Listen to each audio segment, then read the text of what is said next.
Et salut tout le monde, j'espère que vous allez bien. On se retrouve aujourd'hui avec une nouvelle vidéo puisque on va faire un petit bilan de mes dernières lectures et en fait, je me rendais pas compte, mais il y en a eu quand même pas mal. On se rend pas forcément compte des fois du nombre de livres qu'on peut lire, surtout là en manga.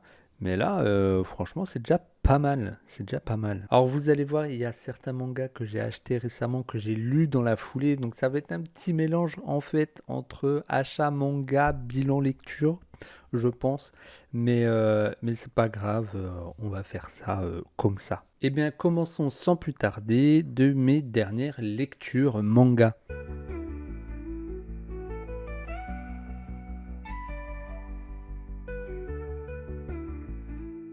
Alors comme d'habitude, hein, franchement, il y a des découvertes, des belles découvertes. J'ai pas été déçu jusqu'à maintenant au niveau des lectures et de mes choix.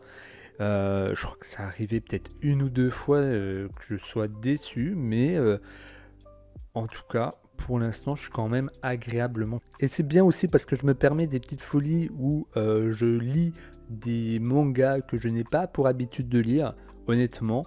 Et au final, ça me permet de faire des très belles découvertes, donc je suis quand même assez content. Mais vous allez voir, pour expliquer un peu mes propos, on va commencer avec le premier. Il s'agit de Ruri Dragon. Honnêtement, je n'en attendais pas grand-chose. C'est le copain Touroups qui m'a conseillé de le lire et honnêtement, ben, je suis plutôt d'accord avec lui. C'est pas ce que je lis habituellement, mais honnêtement, c'est une très belle découverte. Pour ceux qui connaissent pas, en fait, on suit les aventures de Ruri Aoki qui un jour se réveille avec des cornes de dragon et ainsi elle apprend qu'en fait, c'est une, enfin, elle a du sang de dragon en fait, c'est une descendante de dragon puisque son père est un dragon mais qu'elle n'a jamais connu ni même rencontré. Donc il va y avoir toute cette partie là où elle va devoir apprendre à gérer en fait ce changement, que ce soit au niveau de son corps qui change et également dans sa vie perso, puisque voilà, elle est au lycée et il va falloir bien que tout le monde découvre ce secret-là. Et ce qui est un peu déroutant, je pense, ce qui m'a un peu choqué, c'est que ça choque personne en fait. Elle arrive du jour au lendemain avec des cornes de dragon, elle est capable de cracher du feu et ça ne choque personne au sein du lycée. Et le pire du pire, c'est son professeur. Son professeur qui est là, bah pourquoi t'as des cornes sur la tête? Bah c'est... Voilà, c'est normal. Mais sinon, en dehors de ça, honnêtement, ça se lit très facilement. C'est très chill comme lecture et je recommande. Donc du coup, elle va en apprendre un peu plus sur sa famille, notamment du côté de son père. Et sa mère va l'aider à tout simplement gérer ce changement, gérer ses nouveaux pouvoirs et elle va continuer à vivre sa vie normalement. Ensuite, on a le tome 1 de Centurien et honnêtement, j'ai été agréablement surpris. Donc pour ceux qui ne connaissent pas, aspirant à la liberté, le jeune Julian embarque clandestinement sur un navire. Très vite, il se lie d'amitié avec les 100 esclaves présents à bord, notamment avec Mira, une femme enceinte qui se prend d'affection pour lui. Or, tous ignorent ce que leur réservent ces eaux réputées maudites. Honnêtement, comme je le disais, j'ai été agréable, bien aimé cette lecture qui se lit assez facilement parce qu'il n'y a pas non plus énormément de texte, mais le personnage de Julian est très attachant et honnêtement ça change un peu des schémas habituels où là il va acquérir en fait le pouvoir des 100 esclaves présents sur le bateau et il va devoir gérer tout ça et en plus de ça, il va adopter un enfant qui va devoir apprendre à gérer également. Donc il va y avoir toute cette partie-là d'apprentissage de pouvoir, mais aussi un peu de rôle de grand frère qui va avoir tout au long de ce premier tome. Et honnêtement, j'ai quand même hâte de lire la suite et je le recommande également. Ensuite, nous avons le deuxième tome de XXX Holic et comme le premier tome, honnêtement, ça se lit tout seul, ça se lit sans fin, je dirais. Euh, Pour ceux qui se rappellent, j'en avais parlé un peu dans une ancienne vidéo bilan lecture, où en fait le premier tome nous avait laissé un peu sur un cliffhanger de fou, je dirais. Donc du coup j'avais quand même hâte de lire ce deuxième tome. Au final j'ai mis énormément de temps avant de me décider à le lire. Des fois, il faut pas chercher à comprendre, mais voilà. Et on en apprend du coup un peu plus sur les pouvoirs de la sorcière, qui a des pouvoirs, je dirais, assez illimités, en vrai de vrai. Donc du coup, on en apprend un peu plus sur le personnage de Watanuki, et notamment sur ses pouvoirs et de ce qu'il peut en faire. C'est vraiment une lecture, je dirais, chill, où il n'y a pas énormément d'action. C'est beaucoup d'éléments un peu surnaturels, etc.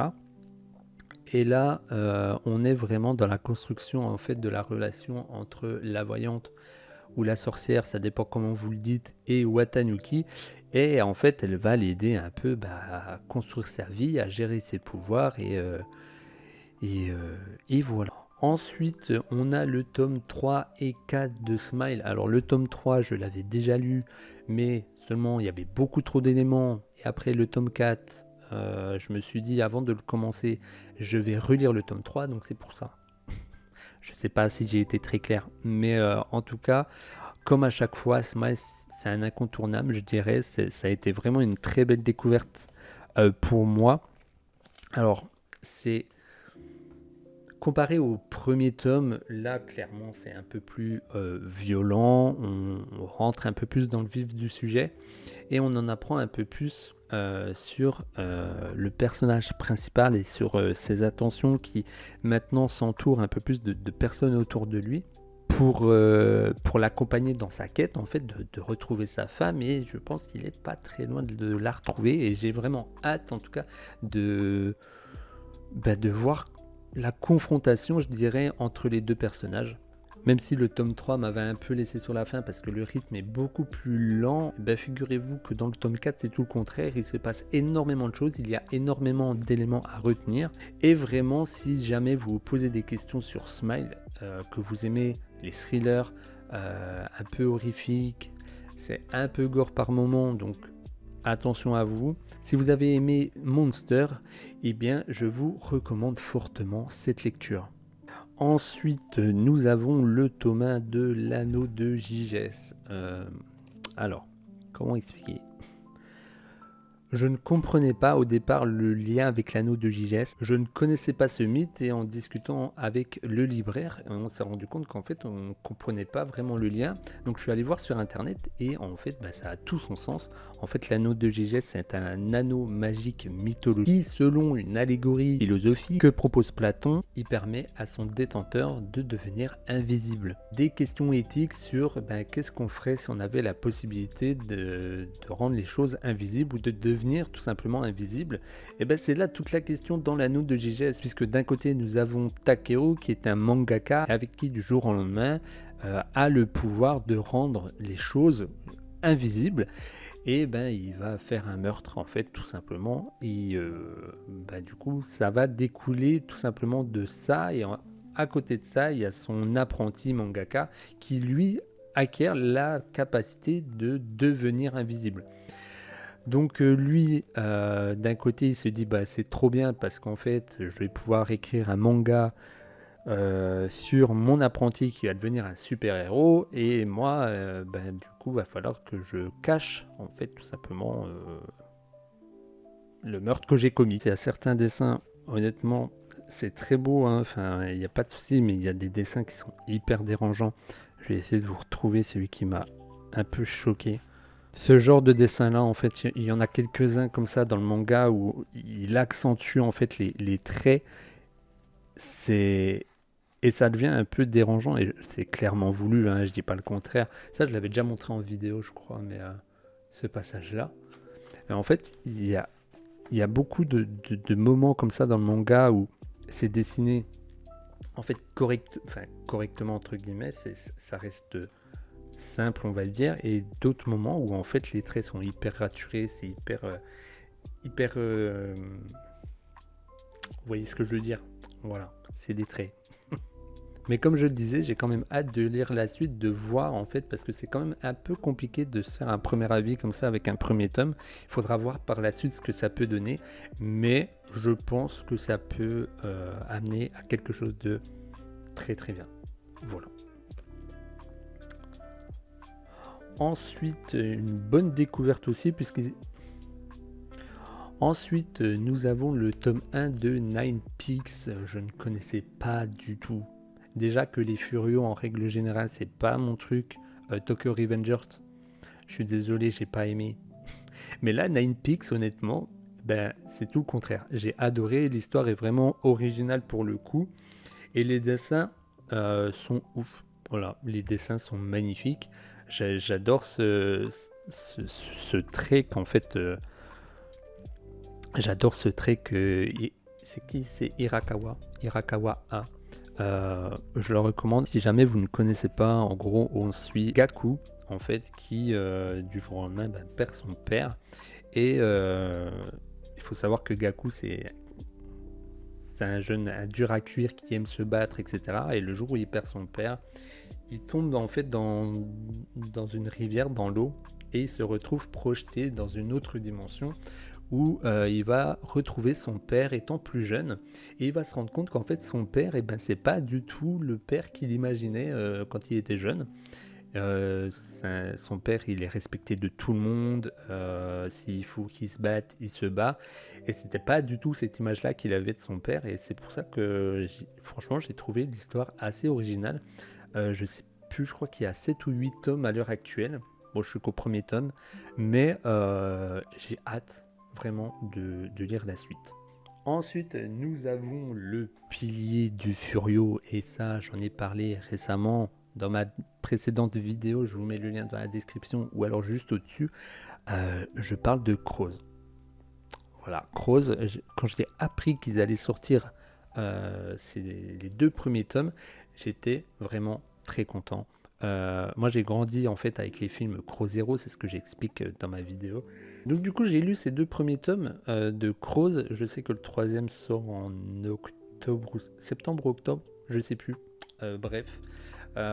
Donc là on suit en fait le personnage principal qui est Bouya, qui arrive au lycée de Suzuran. Et pareil en fait c'est un peu c'est clairement dans le même style de Nine Peaks en fait, où c'est de la baston de lycéens de rue. Et en fait il va arriver au lycée de Suzuran, il va à tout prix essayer de se faire respecter. Et y arriver clairement petit à petit, on connaît déjà un peu l'histoire. Mais pour ceux qui ne connaissent pas, c'est un vieux manga qui date des années 90, donc du coup les dessins sont très old school, et c'est ce qui fait son charme en fait. Clairement, les dessins sont magnifiques. Clairement, on est sur du dessin old school, un peu comme ça. Les combats sont très dynamiques, les dessins sont ouf. Et puis voilà, ça reste Crows, donc à partir de ce moment-là, vous saurez que j'adore cet univers-là. Moi qui n'aime pas du tout habituellement ce que je disais juste avant avec Nine Peaks, les Furios, honnêtement, Crows c'est hors catégorie.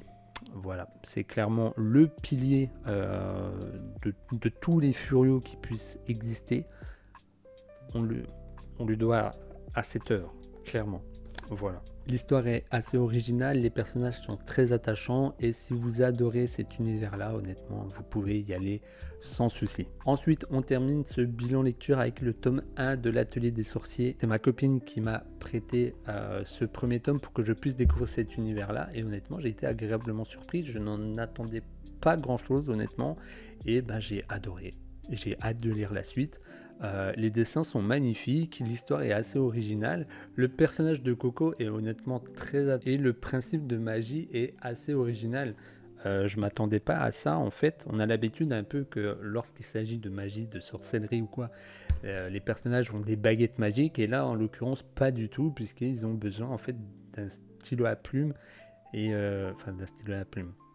d'une plume pour dessiner en fait, et de l'encre et du papier. C'est comme ça en fait qu'ils produisent de la magie, et j'ai trouvé le principe franchement très original. Ça fait penser un peu à Fullmetal Alchemist, un peu dans le principe de la magie, même si dans Fullmetal c'est plus de la science, mais vous aurez compris le principe, c'est qu'il faut dessiner des cercles, etc. pour pouvoir lancer des sorts. Après, j'ai pas encore vraiment vu s'il y allait avoir un peu des combats ou quoi. Donc j'ai un peu hâte de voir qu'est-ce que ça peut donner en fait. Très belle découverte que je recommande également. De toute façon, tout ce que je lis, je le recommande forcément. Il n'y a pas de... Je crois que j'ai jamais été déçu en vrai. Il me semble pas. Si, mis à part pour Phantom Busters. Non, non. Donc voilà, on arrive à la fin de cette vidéo. J'espère qu'elle vous aura plu. En tout cas, merci beaucoup d'être resté jusqu'à la fin. N'hésitez pas à me faire savoir en commentaire ce que vous avez lu dernièrement et ce qui vous a plu. Et si vous avez des recommandations également, ça fera toujours plaisir. Et en attendant, si ce n'est pas fait, bien évidemment, likez cette vidéo, abonnez-vous et activez la petite cloche aussi pour rester informé de la prochaine vidéo qui sortira.